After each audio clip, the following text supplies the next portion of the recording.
Maoist అగ్రనేత హిడ్మా హత్యకు సంబంధించి మావోయిస్టుల నుంచి సంచలన లేఖ విడుదలైంది. మావోయిస్ట్ అగ్రనేత వికల్ప్ పేరుతో విడుదలైన ఈ లేఖలో హిడ్మా మరణంపై అలాగే కీలక మావోయిస్టు నాయకులపై వచ్చిన వార్తలపై కీలక వివరాలు వెల్లడించారు. హిడ్మా హత్యకు 4 వ్యక్తులే కారణమని ఆ లేఖలో పేర్కొన్నారు.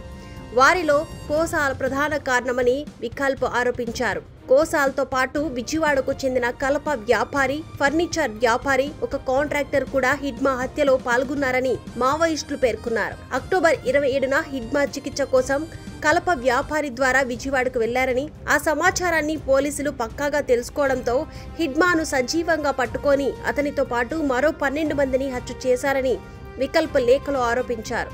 హిడ్మా హత్యపై జరిగిన మారేడుమిల్లి, రంపచోడవరం ఎన్కౌంటర్లు కేవలం రాష్ట్ర ప్రభుత్వ ఆపరేషన్లు కావని, ఇవి కేంద్ర రాష్ట్ర ప్రభుత్వాల సంయుక్త చర్యలుగా జరిగాయని వికల్ప్ లేఖలో స్పష్టం చేశారు. మావోయిస్టు నాయకులు దేవ్జీ, మల్లా రాజిరెడ్డి తమతో ఉన్నారని, వారు పోలీసులతో ఎలాంటి ఒప్పందాలు కుదుర్చుకోలేదని స్పష్టం చేశారు. దేవ్జీ, మల్లా రాజిరెడ్డి లొంగిపోవడానికి సిద్ధంగా లేరని లేఖలో పేర్కొన్నారు. మారేడుమిల్లి ఎన్కౌంటర్కు ప్రతీకారం తీర్చుకుంటామని ఈ లేఖతో వార్నింగ్ ఇచ్చారు మావోయిస్టులు. చనిపోయిన మావోయిస్టుల ఆశయాలను కొనసాగిస్తామని లేఖలో పేర్కొన్నారు.